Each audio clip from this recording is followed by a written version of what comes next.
Congress party షర్మిలను తీసుకొచ్చి ఇప్పుడు ప్రత్యేక హోదా అంశాన్ని ప్రస్తావిస్తూ హడావిడి చేస్తున్న నేపథ్యంలో ఓ పక్కన షర్మిల జగన్ మీదకి దాడి చేస్తున్న నేపథ్యంలో కాంగ్రెస్ పార్టీ కాంగ్రెస్ మీద వైసీపీ ప్రారంభించింది. ఏపీకి తీరాన్ని నష్టం చేసింది కాంగ్రెస్ అంటూ తీవ్రంగా విరుచుకుపడ్డారు నేను విజయసాయిరెడ్డి పార్లమెంట్ వేదిక.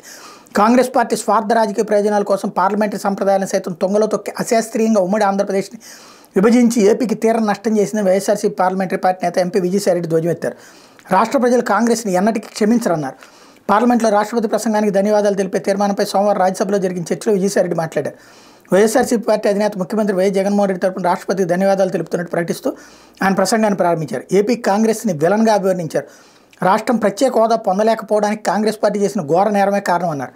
ఆనాడు తెలంగాణలో అధికారంలో రావడానికి రాష్ట్ర విభజన చేసి ఏపీకి కంటితుడుపు చర్యగా ప్రత్యేక హోదాను చట్టంలో పెట్టకుండా కేవలం ప్రకటన మాత్రమే చేసిందని చెప్పారు. ఈ అంశాన్ని విభజన బిల్లులో పొందుపరిచి పార్లమెంట్ ఆమోదం పొంది ఉంటే రాష్ట్రానికి హోదా చట్టబద్ధంగా వచ్చేదన్నారు. ప్రత్యేక హోదా ఆంధ్రప్రదేశ్ ప్రజల మనోభావాలకు సంబంధించి అంశమని తెలిపారు. హోదాపై కాంగ్రెస్ కపటనాటకం ఆడి ఈరోజు వైఎస్ఆర్సీపీ నిందిస్తుందన్నారు. ఎవరో మాణిక్యం ఠాకూర్ అనే కాంగ్రెస్ పార్టీ నాయకుడు నిద్రలేచిన దగ్గర నుంచి వైఎస్ఆర్సీపీని ఆడిపోసుకోవడమే పనిగా పెట్టుకున్నారని ధ్వజమెత్తారు.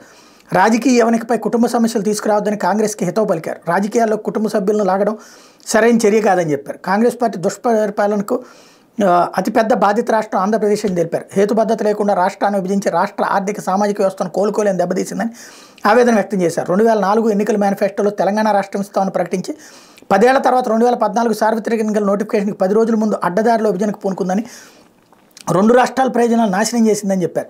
కాంగ్రెస్ లోక్సభలో ప్రవేశపెట్టిన విభజన బిల్లుని రాష్ట్రానికి చెందిన కాంగ్రెస్ సభ్యులే తీవ్రంగా వ్యతిరేకించారని ప్రధానంగా నీళ్లు, విద్యుత్తు, రెవెన్యూ, పంపిణీ, రాజధాని హైదరాబాద్ వంటి ప్రధాన అంశాల్లో ఏపీకి న్యాయం జరిగేలా బిల్లులో సవరణ కోసం ఏపీ కాంగ్రెస్ ఎంపీలు పట్టుబట్టినా పట్టించుకోలేదన్నారు. లోక్సభ ద్వారాలు మూసేసి గ్యాలరీలు ఖాళీ చేయించి ప్రత్యక్ష ప్రసారాన్ని కూడా నిలిపేసి పార్లమెంటు సంప్రదాయాలను సైతం తొంగలో తొక్కి నికృష్ట చేష్టలకు పాల్పడిందని విమర్శించారు.